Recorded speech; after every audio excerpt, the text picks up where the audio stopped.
Green corridors in Putin style. The occupiers started firing at civilians again during the evacuation from the city of Irpin near Ukrainian capital. The mayor confirmed. Попав цей снаряд, ця міна, і на моїх очах 2 дитинки маленьких та 2 дорослих загинули. Загалом десь біля 8 людей загинуло при сьогоднішніх обстрілах. A family of 4 with just one suitcase wanted to escape from their war-torn hometown. Instead, they became a human target for the Russian occupiers. About 200 people managed to escape from the city, including 50 children. The evacuation will continue. Against all odds, the city is standing strong and is not giving up. Частину Ірпеня дійсно захопили російські загарбники, але частина Ірпеня б'ється. Works are underway after the shelling at the airport in the city of Vinnytsia. In the morning of the 6th of March, cruise missiles hit the airfield. 6 employees got trapped in the wreckage. It is still unknown whether they are alive or not. Vinnytsia airport was completely destroyed in the shelling. 1 person died. A total of 8 missiles were fired at Vinnytsia, a city that has never threatened Russia in any way. Ukrainians are a new symbol of courage. This is what a famous American actor Sean Penn said about the unconquered people.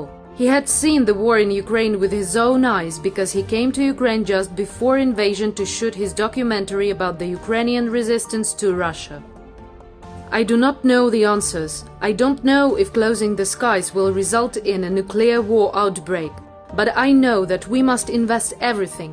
We have to support the Ukrainian people and President Zelensky, otherwise we will have no memories of what America used to be like.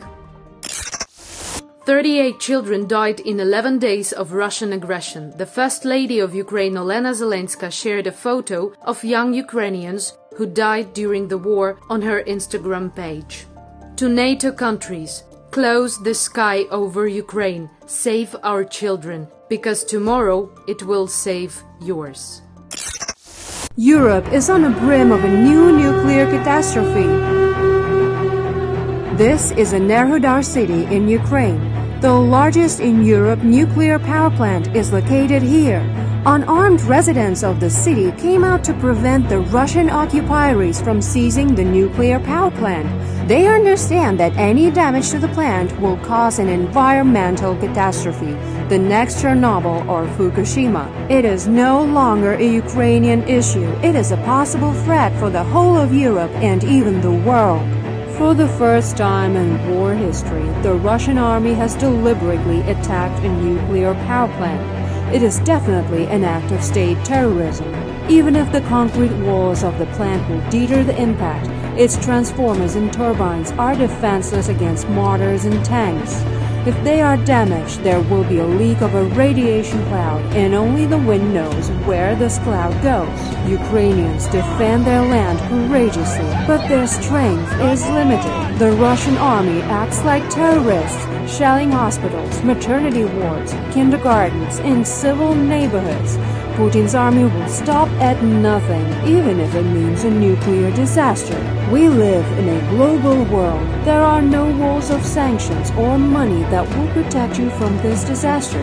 The larger ecosystem of the region covers not only the Black Sea and multiple rivers that run through Ukraine, but also dozens of European countries that are less than 1,000 kilometers away. The outcomes of the possible tragedy will be catastrophic. They will last for decades and cost trillions of euros to overcome. While every Ukrainian is defending Europe with their bare hands from Putin's evil intentions, what does the world do? Europe and Ukraine's allies must act as decisively as the Ukrainian people. Protecting and closing the Ukrainian sky is the #1 task to avoid this catastrophe, because radiation has no nationality and stops at no border.